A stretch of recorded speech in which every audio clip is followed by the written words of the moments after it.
The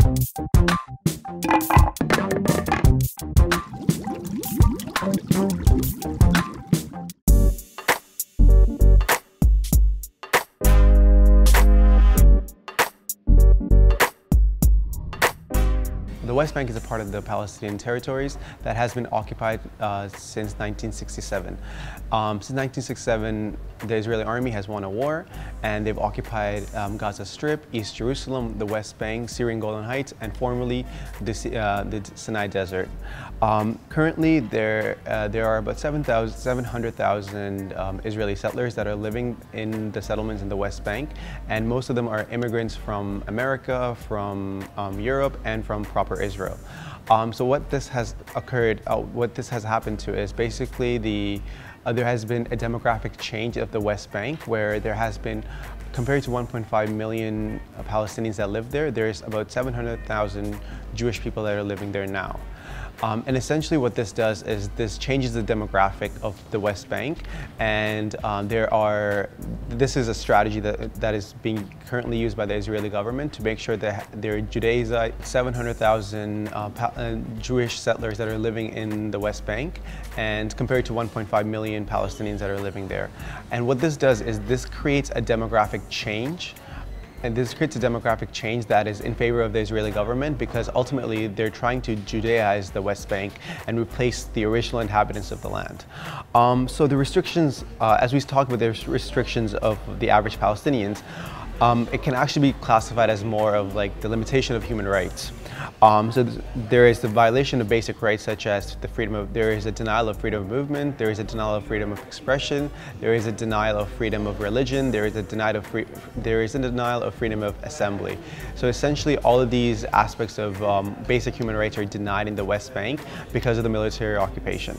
So they're also economically dependent on the Israeli military and cannot build anything without the permission.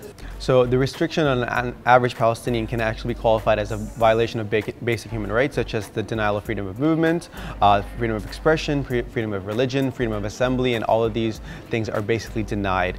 They're also economically dependent on the Israeli government, and they cannot build anything on their land without the permission of the Israeli army.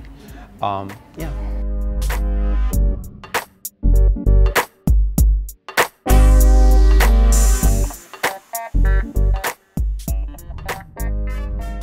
So Kashmir currently is the world's most militarized zone. Although it had special status under Article 370, India's presence in the army was akin to a military occupation, minus the settlements that the West Bank had.